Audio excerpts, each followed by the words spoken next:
everybody, to the Friday edition of the Daily Cheat Sheet, here with Golan and, of course, the dude. I want to thank everybody for their kind words and comments. Listen, we wouldn't be able to do this without people, especially people on Truth and everywhere. So what you say means a lot to us. And when we see things, we like to acknowledge it. I want to get right to it because both of you know how angry I was yesterday. I think it was around 5 o'clock at night when I called both of you up or tried texting you that I wanted to do a show immediately because I was so sickened by this Wall Street Journal hit piece on Trump, just an absolute hit piece by News Corp. He had asked Rupert Murdoch not to put it out, saying it's not true. And yet, Golan, I was sickened by this. The story is obviously a fake, and we don't report on the rumor. This is not a story. And I was absolutely disgusted by this. Well, first of all, I think we're at a point now where we no longer are reporting on facts. We're reporting on vibes. We're reporting on rumors. One of the things that we pride ourselves on here is that when something is a rumor, we avoid it, like what happened with the Dan Bongino thing. I think that we have held ourselves to a standard that the media no longer holds themselves to. And I think that this is a perfect example of this. The idea of them dropping a letter, quote unquote, from Trump to Epstein with the crude sketch, like we have to decipher, oh, his signature looks like the bikini line and all of that. This is something that clearly is manufactured. Let's put aside that it's clearly manufactured because we can't know. Okay, we don't know. We weren't in the room when it either was manufactured or when it was written. He was asked for a comment. He said, this is a manufactured story. Please don't run that because it's just incendiary and all it will do will inflame tensions. And it was run anyway.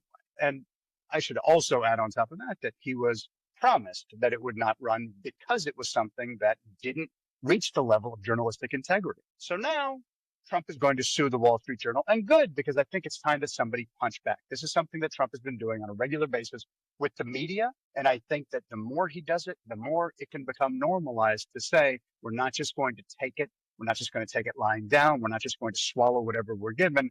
We're going to say that you have to now be held accountable for it. He did it already with Stephanopoulos.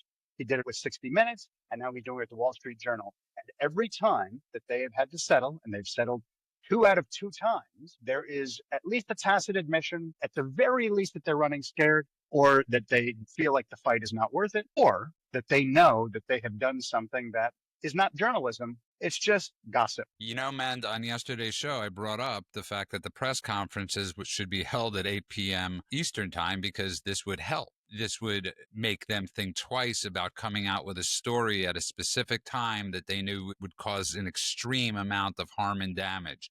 What Golan didn't mention, though, was this isn't just the Wall Street Journal. This is News Corp. So News Corp owns the Wall Street Journal, the New York Post, and Fox News. Now, Mend, if you were to go to the New York Post today or Fox News, you will not see a single story. I think Trump should boycott Fox News, not give them any air, and not give any air to anybody because he is the air. He is the media, Mend. You know, the Wall Street Journal generally has pretty good takes on things, and this story seems like it's complete BS. That he would write a handwritten note with a doodle on it of a naked girl. I mean, the whole thing sounds so amateur. It doesn't ring true. Trump himself said that he renounced Epstein years ago, and he did. It's proven. He renounced the guy years ago and called him a creep. So them trying to push this, I don't know what kind of recourse he has. I don't know if you can sue for this, but as Golan said, this seems like gossip. It's just gossip. It's important to note something too. Mend made a comment that the Wall Street Journal generally has good takes. It is important to note something that confuses a lot of people and a lot of people aren't aware of. I think it's good for our listeners to know this. The Wall Street Journal has a dual personality. The newsroom, the quote unquote news side of things, is liberal leaning. They have sympathies towards globalism. They talk about climate change all the time and climate crisis. They go on rants that are ultra liberal, that match MSNBC. The opinion section, the editorial board and the op-eds are conservative leaning. And so they will talk about lower taxes, free markets, deregulation, strong defense, et cetera, et cetera. These are both in the same publication, So I suspect that Mend is talking about the opinion editorial board op-ed section and not the news, because I have seen, and it's risen just like all the other ones have risen, a rise in gossip and rumor mongering as opposed to news on that side of the equation.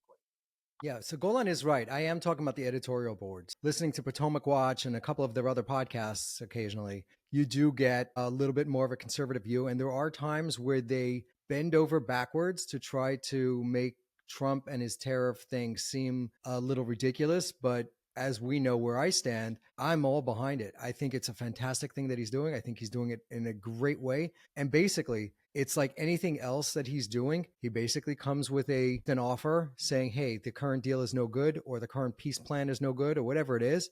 And he says, let's sit down and work it out, gives a timetable. And then if they don't, he just ratchets up the pressure. We have all the cards. They don't in all of these things. So if you talk about the Iran conflict, we had all the cards. If you talk about tariffs with Canada, we hold all the cards. And if they want to play hardball, he's willing to play hardball. He says, listen, you have X amount of days to come to the negotiating table and we come to an agreement. If they don't, then they wind up like Iran. They get bombed. If they do, then like Britain, you'll have a trade deal. So Brazil, Jair Bolsonaro is being prosecuted over there, and they align themselves with Iran and Russia and China. Like, this is not a friendly regime. So he threatened them with 50% tariffs. If they change their ways, he'll drop it. And if they don't, they're going to get hurt. Same thing with Canada, same thing with all these other places. Well, and I want to go to you on this one because I brought this up many times, and I brought this up with Ben Stein many times, who obviously worked for Nixon and was there when Nixon went to DEFCON 3 for Israel. Most people do not know this story, but Kissinger was not a fan, neither was the State Department. And Nixon believed, since he was a child, that it was his destiny to save the children of Israel. And Ben's father and a few other people would knock on his door. Ben's father was in the cabinet every morning and beg Nixon to save Israel during the 73 war. And when Nixon decided to do this, he trusted the State Department so little that he would not get off the phone until he heard them say wheels up. That's how little he trusted his own State Department. And when we talk about the deep state, we often think about the bureaucrats in Washington, but the deep state is also a huge part of the media. And when you look at two things that Trump and Nixon have in common, they have both gone above and beyond for Israel. There's no Israel without Nixon, and there's no continuing Israel without Trump. And it's amazing the deep state media's hatred sometimes, oftentimes, of Israel, and then going after those two people. Absolutely correct. And I would say that, first of all, let's begin by saying, why is it so important that Israel not only be an ally to the United States, but be protected? Because Israel really is the first and last line of defense against the evil that could take over the entire world if they are displaced, if they are overtaken, if they are pushed into the sea, as people call for on a regular basis during their chains. This is a place that is not only standing shoulder to shoulder in terms of democratic values and Judeo-Christian values, but also in terms of making sure the West and the free world remain such. Yeah, Nixon and Trump, two presidents that the establishment tried to crush, tried to go against, and two of the most pro-Israel leaders the country's ever had. And you said he went against the State Department. It made sense. The State Department, their line was not, let's not do it. Their line when Nixon was in office was, we wanted balance. We wanted balance. And balance was always the case. By the way, that sounds a little like what was happening under the Biden Husk administration, that they wanted balance. Every time they said anti-Semitism, they had to throw in Islamophobia. It was always balance, balance, balance. So Nixon was dealing with the same thing. The Pentagon dragged its feet relentlessly to make sure that nothing was going to happen. And Nixon said, you know what, screw that, send everything that can fly, and he airlifted weapons and ammo and everything you could imagine over to Israel. And that was true leadership. And yeah, I think that it's safe to say that he saved the country. And the deep state wanted not just to stop it, they wanted there to be breaks in conversations and isolationism, which again sounds lately familiar. And I think that at the end of the day, Trump, it's the same story with new actors. And the star of the show right now, kind of like when they had two Darrens on Bewitched. Okay, it's the next version. Trump is the guy who's stepping in to play the same role. I think you could also throw Biden in a little bit, not to defend Biden, but he also went against his own State Department by helping out Israel. And look what happened to old Joe. it is important to note, at least at the beginning, Biden held true to the fact that he was a Zionist. He held true to trying to help Israel. And then as he slipped away and he let other people control the country, as we now know, the auto pen started saying, maybe we want to be a little more pro Gaza. And man, I just want to say to you, none of this is rumor. This is all fact. I don't like ever talking about the rumor. I factually know that these things actually occurred. And when you witness what the Wall Street Journal and other hit pieces, the podcasters, the influencers, when all of them going after Trump, there's one common thread. There's one common through line, man. You know, I think Trump's biggest asset is the thing that everybody accuses him of. And that is, they say that he's like a schoolyard bully. He's transactional. He doesn't get the big picture. And Americans are fed up with sending billions of dollars to countries that hate us, and we don't know why we're doing it. And what Trump came in and said, I'm just not going to do those things. If you can't explain to me in one sentence why this is necessary, why we need to be doing this, then I'm going to cut it off. So USAID got cut. You talk about deep state, but there are backdoor deals with people and organizations and foreign governments, and it's so convoluted, you can't possibly untangle it. And if you manage to dig deep enough, you'll find who's profiteering off of all of this stuff. There's always people making out like bandits, and it's never the American taxpayers. So when he comes in and he goes, you know what, I'm going to rip this out. I'm just going to cut off USAID or whatever it is, that hurts the deep state. It hurts all these foreign actors that were benefiting from it, and it helps the taxpayer. So on a very, very simple level, on a very schoolyard bully level, he's doing the right thing. He's like, get out of here with all your convoluted excuses and reasons why we need these things. If you can't make it abundantly clear in a few sentences to the American people why this is necessary, I'm going to end it. And it's working out beautifully. Americans are loving what he's doing. His approval ratings are through the roof. It does appear that there is a concerted effort by a bunch of different groups to go after Trump. And that's always been the case. What's different this time is that you have the MAGA right, a faction of the MAGA right, that were also going after him. So it seemed like he was getting attacked from all sides. To his credit, he's resilient and he just brushed it all off, and he's continuing to do what needs to be done. He actually did call for the release of whatever pertinent information regarding the Epstein case to be released. But he's also warning the public that this giant conspiracy, that there were lots of people and a list of pedophiles involved, does not exist. That was not the case. Now, I'm open to that. We don't know that there were all these pedophiles that were going to that island. We just have circumstantial evidence that the guy amassed billions of dollars with no real way to do that besides blackmail, and he happened to be a pedophile, and he happened to own an island. So we're all putting those things together. So now the Wall Street Journal putting out this piece, what is that about? That's clearly a hit piece. That has nothing to do with Epstein. That's a hit piece. They're trying to take him down. Why are they trying to take him down? Probably because they're being cudgeled by the deep state. Yes. Why are the Democrats trying to take him down?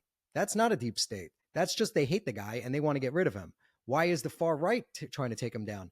That's not deep state. They're in their own little cultville, and all of it comes together. Horseshoe theory. It all comes together in the end, and he's getting the brunt of it. But they do this on a lot of different levels to a lot of different people. We're just seeing this being played out very publicly with the president. You mentioned, Judah, that you specifically targeted the idea of them helping Israel, but it wasn't just that. Obviously, these are guys, both Trump and Nixon, both were outsiders.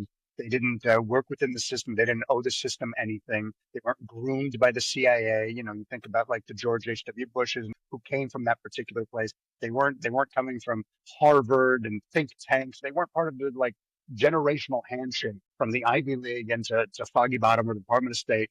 They basically said, we're going to centralize power, actual power, back to the executive branch where the voters put it. And in doing so, they were siphoning away power from the deep state actors. And that is the crime that you cannot get past, because when they start seeing that they don't have control anymore, that's when you become a marksman. And you can see the exact same pattern happen in both cases as a result. Israel is just one example, but there are many examples of this. Listen, you're 100% correct, but especially in Nixon's case, the oil embargoes, all of that stuff, the deep state going after him, there was an impetus for all of it, and it was Israel. So when you look at the right, the MAGA right, the impetus for going after Trump was in regards to Israel. And I really find it interesting because a lot of us did look up to some of these podcasters.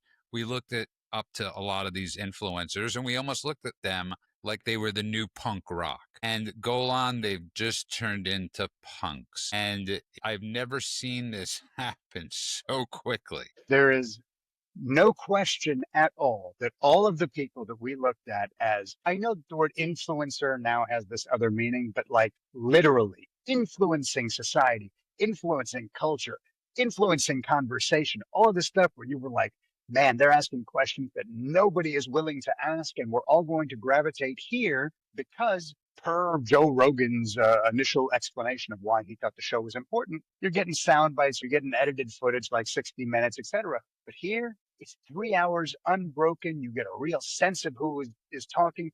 There's no breaks to be able to like edit out the parts you don't like. It was real and raw and all of that. And these people were the new punk rock because they were presenting something that we hadn't seen, maybe never, but certainly not in a very long time. And the people that they were inviting on were not just the establishment that we are the same talking heads you see on every station, on every show, when they're doing the circuit. And in doing that, new voices entered the chat and new thoughts entered the conversation. And then I was going to say slowly but surely, but it wasn't slowly but surely. It was breakneck pace. They all started having the same people on, parroting the same concepts, repeating the same nostrums, and became exactly what you're talking about. At this point, they're empty suits. As far as I'm concerned, I have stopped listening to the ones that I had religiously subscribed to. Here's the bottom line is that you have to be able to separate the people from their ideas, and you got to take away this idea of teams. So if you have someone, and we had this happen to us at one point where we aligned ourselves, I would say. We had this guy on this show, this podcast or whatever, and it turned out later that he was, a whack job and he changed teams and he's advocating for the other side now. What does that mean? Like, there are guys that I used to look up to, like Sagar and Jetty. He had some pretty good takes. And then over time, I realized that he also has some bad takes. So there is no Jesus. There is no godlike person that you just follow unconditionally. What you do is you listen to people's ideas, and every time it's another test. Do I agree with him on this topic or not? And you could hear the arguments that they make for things. And if you agree with them, great. And if you don't, you're able to write it off without having that have a permanent effect on your belief system or your network of who you believe in. So I listen to podcasters that I absolutely disagree with. I used to listen to Brianna Joy Gray, who's I love saying this, demented. That woman is absolutely off her rocker. But I wanted to hear what the Democrat, socialist lunatics, what they're thinking, what are they saying? And it helps me further reinforce my beliefs. So, when there's the Benny Johnsons or the Tucker Carlsons or the Candace Owens that have made good points in the past, I'm also able to discount them and write them off when they make bad points. It doesn't mean I was never on that team. I'm a spectator. I'm a listener. I check in, but I could also check out. And that's what's important. I want to push back on this a little bit, man. I don't agree. That. Yeah. I don't agree that we can agree with some takes and disagree with others, and it's all fair in love and war and all of that, because to me, that's not nuance. To me, and again, I never mean offense when I say anything that I'm saying to you here. I love it. Keep on going. Is an intellectual laziness, because if a core premise is broken, right? If something they say is rooted in lies or cowardice or moral rot, then saying, I'm only going to quote their good takes is like I'm admiring the decor in a burning building. So That's I not can't what I'm saying. decide on this one. Okay, maybe I misunderstood. But for me, if I see that somebody is compromised, like I used to listen to Tucker as an example. When he was on Fox News, listen to his monologue religiously. I just read an amazing Twitter rant by Bill Ackman, who was responding to Tucker and saying, Tucker said, someone who was in Epstein's universe. And it turns out he's never met Epstein ever. Basically, it just means I'm rich and I'm Jewish, right? So his whole rant was about, I used to listen to Tucker all the time. He made good points. And then at some point, he went off the reservation. When he went off the reservation, he was no longer a viable person to listen to. Because if you legitimize what they're saying about Israel and not having a right to exist and the Jews being the worst is bad. But I like what they're saying about inflation. That is legitimizing poison because it happens to be served on a fancy plate. That's not what I'm saying. What I'm saying is, as a society, we need to get rid of this idea of teams, and that Tucker was on your team and now he's no longer on your team. And then the next person comes up and says something like Kanye comes out and he wears a t-shirt that says all lives matter. Oh, he was on the team. People were trying to invite him in, right? He was doing dinners with Trump. And then he goes on a Nazi rant and now he's off the team. There is no team. What I'm saying is that if you like what we're saying today, you stick with us. And if you don't like what we're saying, we're not on, it's not a team. You could discount us. You could walk away. You could tune us out, and you do the same thing. And I do the same thing. Like, I no longer take Tucker as a serious news source. I don't go to him. I look at him as like, it's a sideshow. It's a freak show. The difference to me is disagreement versus disinformation. Because if I'm disagreeing with somebody, if we're talking and people are like, I don't like their takes. We posted a rant on our Instagram and someone wrote, "What bullshit you speak." The guy I went to college with wrote that. And I said, "Any specifics that you want to talk about? Let's go back and forth." Never responded. So that person disagreed with my take, but he didn't think that I was a dishonest actor that was taking money from an organization to say something I didn't believe. What I'm talking about is the difference between disinformation and disagreement. I agree with you if it's disagreement. When it comes to disinformation, those people should be voted off the island. Just want to close it out with this, because Mend you're a different kind of breed. Okay, you really are. You're an honest actor. And most people don't view the world through your lens. And I hope by listening to this show, they get what you're saying. The problem is most people listen to these shows to reinforce their beliefs. We've all been guilty of that. There's no doubt about that in our life. If I were to say I wasn't, I'd be a hypocrite. So when Tucker has a Holocaust denier on his show last night, at that point, the most honest historian in the world, I'm putting in heavy quotes. Continue. No, you're exactly right. He's not just a Holocaust denier. That guy hates America. I mean, he is a lunatic, and he's backed and funded by Jocko Willink. So it's worth pointing that out. I stopped buying Jocko's products. I stopped subscribing to his stuff because of that. If that's your guy, sorry, I can't. But again, people are listening to reinforce their beliefs. And that is a very scary thing. So pray that they come to us and just get that open mind. I want to move on, though, a little bit, because there was a horrible mistake that happened in Gaza, obviously. And that is there was a missile that Israel launched, and the shrapnel hit a church in Gaza, sadly killing 3 Catholics, I believe. Israel was obviously forced to make an apology, but this was an accident. This was a mistake. And you have Marjorie Taylor Greene getting on the House floor screaming about the aid that we give, and Israel should pay back $300 billion because our money went for a missile to attack a church. This is a BS story once again. It's horrible what happened. Absolutely right. This is yet another thing that they can cherry pick to use as a cudgel against the Jews. And I'm not going to say against Israel, because we all know what Marjorie Taylor Greene really means when she's talking about Jewish space lasers in the past. We know that she's not talking about Israel. She just figured out that dog whistle works. So this idea, yes, it happened. Israeli shrapnel hit the church in Gaza. Some people died. It was tragic. It was heartbreaking. War is hell. I don't know any other way to phrase it. That's not a slogan. It's reality. I was in the army, and I'm saying this so everyone can hear it. It's not just the thing that you see in the movies. War is hell, and war is also chaos. And in every single war that's ever existed, there have been collateral damage, both in terms of locations, in terms of people, in terms of everything you can imagine. This particular war has a lower collateral damage rate than almost any other war on record, at least when it comes to urban warfare. Shrapnel means something, just for those of you who are not aware, it means that a missile hit and pieces of that missile fall apart when it hits. They were targeting terrorists, and there was collateral damage when the shrapnel hit the church. Shrapnel, of course, flying off of a missile, doesn't check religious ID before it lands, before it flips in the air randomly. The minute it's Israel, everybody who is a Western keyboard warrior and every anti-Semite and every Jew hater in the world suddenly becomes a war crimes expert, a theologian, and asking for their money back.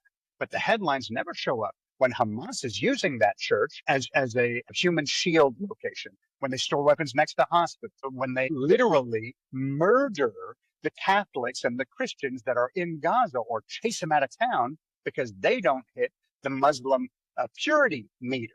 So how many Catholics are left in Gaza right now? I think the maximum number is probably about 120, 130. Why are there so few? Well, because they ran everybody else out of town. Nobody's talking about that. They are just looking for a way to blame the Jews as usual. Brilliant point. Mend? Yeah, I mean, there's a couple of things to note here. One, obviously, it's a war zone and collateral damage happens. This was a shell that was fired, I believe, from a tank, and part of it, shrapnel, hit this church, and a couple of people got killed. Very unfortunate. Israel wasn't forced to apologize. Israel did apologize. That's Correct. what they do. Thank you. Great point, man. No. It's being reported that they were forced They were not forced. by President Trump. Israel came out immediately, and they apologized for this, as they do with every incident. And what they also do is they don't like to jump to conclusions. So that what they're going to do is open an investigation. They're going to find out how this happened, and they're going to do better. And Israel has a meticulous record of doing this. Not just that, is that you could go through any one of their wars, and there is detailed records and approval process for every single bomb that is dropped. And it goes through legal. Can you imagine? There's a soldier in the field, and there's terrorists in a house, and they're firing RPGs at them, and they have to call a commander. Commander has to call a base. The base decides whether or not they could bomb that building. Then they have to run it by legal. Is this legal? How many civilians are there? What's the ramifications? Who is going to get hit by the collateral damage? All of that stuff. But more importantly, you talked about Marjorie Taylor Greene and all these other people. I don't know if they're anti-Semites. I have no idea what they are. But well, you know that Marjorie Taylor Greene is an anti-Semite. No, she's demented. There's something very wrong with that woman. I really, really like to limit the use of anti-Semite. I might just say she hates Israel. I don't know what that is. But here is the fact. Africa is being severely impacted by conflicts in countries like Sudan, Ethiopia, Democratic Republic of Congo. The Sudan conflict alone has resulted in 150,000 deaths, 12 million people displaced. You don't hear a word. And these are all Christians being brutally murdered by al-Shabaab, Islamic terrorists that are running rampant in Africa. And 150,000 deaths. You're talking about 3 deaths at this Catholic church that was inadvertently bombed.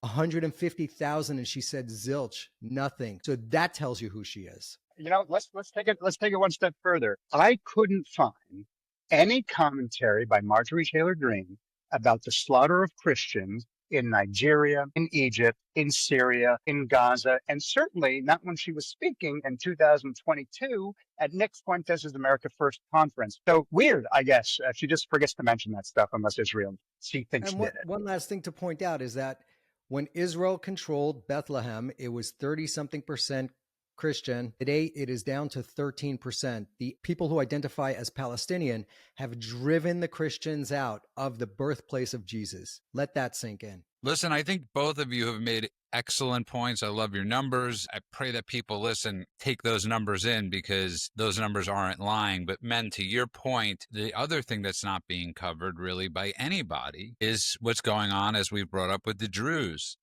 And you bring up all the deaths. Syria's had at least over 100,000 murders in the last God knows how many years by Assad and now by this new jackass. And who's coming to their defense? Israel. Israel is coming to defend the Druze, not the Jews, the Druze. And this matters, men. Well, the Druze, first of all, let's talk about who the Druze are. Golan did a fantastic job of it the other day when he talked about the commanders that he served under that were Druze in the Israeli army. So they served, they're very patriotic to the country that they live in. They were very patriotic in Syria as well. So you have cousins living across the border, and 2 countries were enemies, and they both served in each other's militaries. The Druze are a very special people. And what is going on now is you have a lot of jihadis that fought to overthrow the government in Syria. These jihadis, as I mentioned the other day, they're Chechens, they're Uyghurs, and they're just insane genocidal maniacs from across the Middle East that have all congregated in Syria. They're former ISIS or Islamic State guys, and now they have a country. And now that they have the country, there was an incident where a Druze merchant was kidnapped, and I don't know what happened to him. I don't know the full details of the story, but that's how this latest incident started, when we call them Bedouins, but they're Arabs that live in Syria, kidnapped a Druze person, And then his village came to rescue him or whatever, and a skirmish ensued. Some people got killed, and then it escalated. And then all the jihadis said, oh, we're going to go and take revenge on these Druze. They showed up. I saw a video this morning. 3 civilians in their apartment were marched onto the balcony, and then they started shooting at them as they were telling them jump, and they had to jump to their own deaths off of the balcony. I saw a young man, he was about 21 years old, marched out of a truck into the woods, and they executed him right there on the spot. I saw another one, same thing. And it's worth noting that the United Nations, the BBC, everybody is coming out and condemning Israel for getting involved. And the way they're framing it is they're saying Israel's trying to sow instability in Syria. This is a messed up take on that. Once again, all the mainstream media is getting it wrong. They should be applauding Israel for preventing a genocide. Right now, there's hundreds of thousands of jihadis making their way to Sawida. They want to go there and exterminate all of the Druze. And the Druze are an offshoot of Islam that also believe in Jesus. They have a lot of multi-monotheistic traditions that they've adopted from other religions. They're a very special people, an ancient people, and they also do not proselytize. You cannot convert and become a Druze. So as opposed to the ISIS guys, the Sunnis, that are shaving their mustaches and telling them you are now a Sunni, the Druze don't do that. So the Sunnis are forcing them to convert or die. And these poor people. Only the warped logic of today's media could lambast Israel, helping the Druze, making sure they don't get slaughtered, can spin that into some kind of international scandal. I'm not laughing at the humor in it. I'm laughing at the sadness in it, Golan. By the way, very Jewish thing. There's a moment in Schindler's List where the father, as they're being rounded up and put into the ghetto, he starts to make a joke. And the mother says, you're joking at a time like this? Because if I don't laugh, I cry. This is a Jewish way. Yes, these are ludicrous stories. And sometimes you have to step back and say, how are all of you people falling for this? It's almost comical. Like all of you just are the kids running after the Pied Piper and the rat, and you can't see it? It's weird to me sometimes, and it makes me laugh despite it being unbelievably depressing. But just to go back to the Jews for a moment, this is, as men said, an ethnic and religious group that has existed for a very long time, over 1,000 years. They are deeply rooted in the Levant. They've been persecuted by every single group that has come through there. The Ottomans, obviously, Hezbollah and ISIS, and of course, what's going on with the Syrians and the Bedouin, everybody. The only, and I mean only place that they have been able not only to survive, but thrive and accepted in and been brothers and sisters with the rest of the people who live there is Israel. And for anyone to look at what's going on right now and make Israel the bad guy means they are bending over backwards like pretzels to try to find a way for their Jew hatred to seep into a quote unquote news story. I want to move on quickly to this prisoner swap with Venezuela. This is an insanely amazing story that only the Trump administration could actually pull off. Yeah, and Trump did it again. And I don't know if anyone's been paying attention to this. It's something that my wife actually brought up to me towards the beginning of the administration. He made a deal and got a journalist out who had been stuck in Russian prisons. And it had been a very long time. And she was like, oh, he just did that. Is that something that had already been in the works? And then he just got to take credit for it? I said, no, he's the one who negotiated that and made it happen. And then he got some other people out of captivity in another crazy terrorist regime. And she said, is he just getting all the people who have been held for years prior to coming in? It's like, kind of, yeah. This is just yet another example of it. Trump himself bringing these people in basically said, I'm not leaving Americans to rot in cells of socialist dictators. I think was the thing that basically allowed him to say, I'm bringing these guys out and playing them, despite the fact that I'm acting as if I am working with this country to make sure that we are on the same page. To me, this is just pure chess. It's the same thing we talked about before, which is schoolyard bully. The Biden administration treated Venezuela as if they were equals. Oh, let's sit down. Let's talk. Exactly. Please give us our people back. Trump came in and he goes, are you out of your mind? We have the biggest stick. Why are you holding on to our people? And he took these criminals that were let out of Venezuelan jails and sent up through Central South America and came across our border and were apprehended and were promptly sent to that prison in El Salvador because Venezuela didn't really want a lot of them back. So they're stuck in a prison in El Salvador. And Trump made a deal and said, we'll transfer these prisoners from the prison in El Salvador back to you, Venezuela, in exchange for these 10 Americans. Send them I was home. talking about He's sending them home. 250 people that were sent, and you could look at that and say, oh, the ratio is off.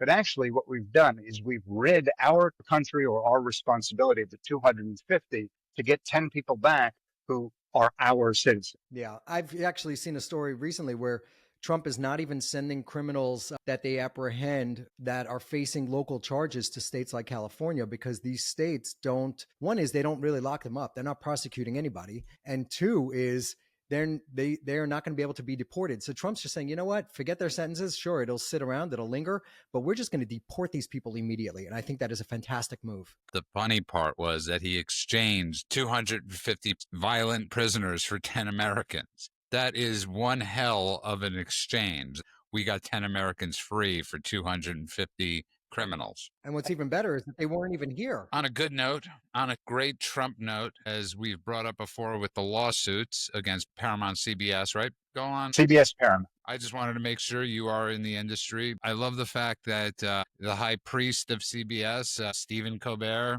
got the axe. I think Democrats are starting to look into this politically right now. And word has it that Jon Stewart might be next on the chopping block. I want people to understand something.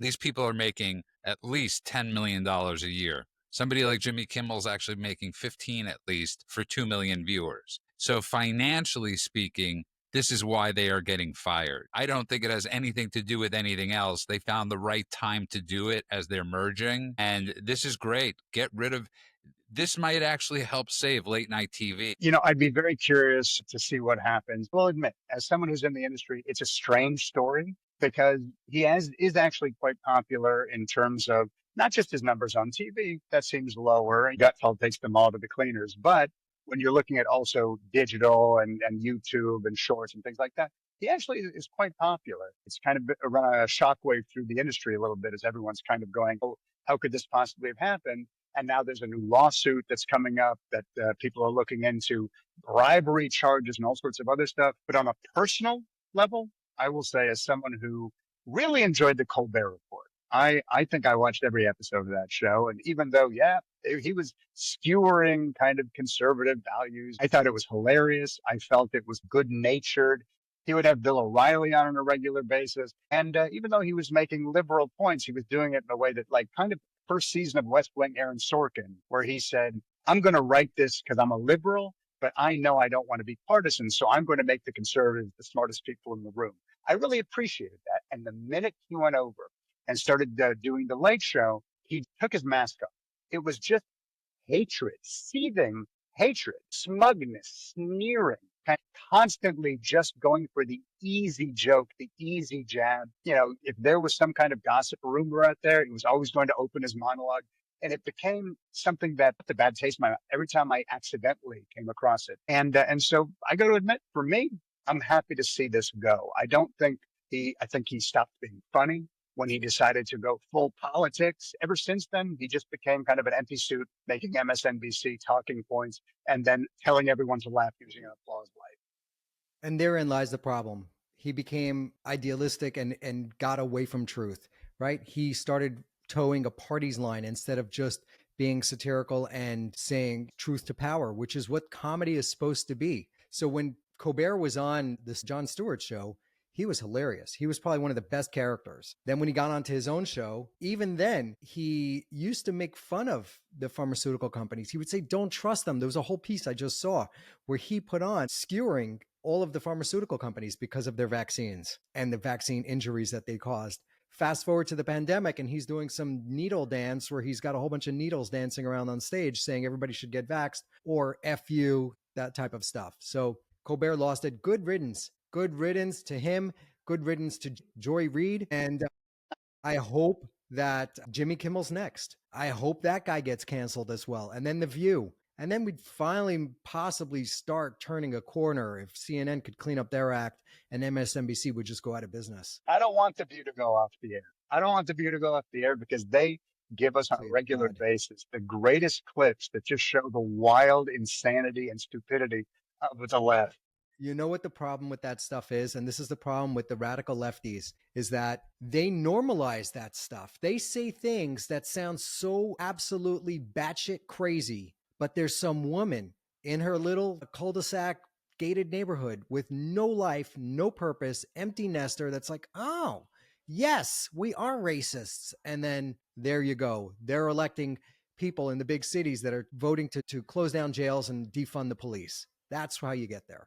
Circle of life, Simba, you just contradicted yourself because that's exactly what's happening with the right-wing podcasters. And that's the danger. Golan, do you see that contradiction there? I do see it. It's an interesting thing. I wouldn't have noticed it if Judah hadn't pointed it out. But yeah, it is interesting because there are people out there who are saying things that clearly are now designed to inflame and designed to make people pick sides and be haters. And when you have someone like Dave Smith, who is just, anything for a click, and then you look at The View. Now, The View, I think it comes from stupidity more than anything. But I think both are equally dangerous. They are dumb as shit. They are dumb as doornails. That's They are true. as useless as boobs on a bull. Like absolutely useless. If Tucker had a show, I would say it should be canceled. When I was talking about Tucker, I said, I hope his podcast goes to 0 listeners.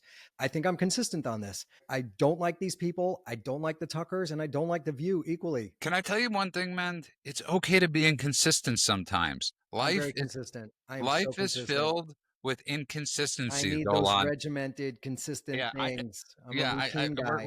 We know that about you. But Golan, life is, and I've actually written an article about that we're all hypocritical. It's okay to be hypocritical. We change our minds. That's changing your mind is different. That is different. You're allowed to change your mind, and that's called growth. I think the cognitive dissonance is where it gets interesting. When you open a newspaper and you read a news story about something you know about, and you're like, this is all wrong. The reporting is bad. This information is incorrect. Then you flip the page, and now the same newspaper, sometimes even the same writer, is writing about something you don't know. And you're like, oh, look at all this information I'm absorbing. The fact that you can separate those two things out is very human and is inconsistent, but is something that we should all be aware of and maybe a little more cognizant of. Because I have now seen the perfect example is after Douglas Murray was on Joe Rogan's podcast and talking about experts, and he was making fun of him for the experts. And then someone basically brought up the point, well, if you wanted to bring someone on who didn't know anything about MMA and they just started talking a bunch of bullshit to Joe would be like, whoa, you don't know what you're talking about. Let's bring on someone who does. That kind of inconsistency is exactly where the problem lies. Yes, it's human, but it's still a problem. And let me just end. Both of you are punk rock. Okay? That punk rock is being able to say what you want, disagree with the man, agree with the man, whatever it is. And that to me is true punk rock, and not always going with the flow and battling against sometimes the herd. It is one of the scariest things to do. So I thank you both. And again, everybody, let's not forget my brilliant idea of the week, Caroline Levitt in prime time, damn it. I want to wish everybody a good weekend. I want to say good morning, afternoon, and night world, wherever you are. God bless you all.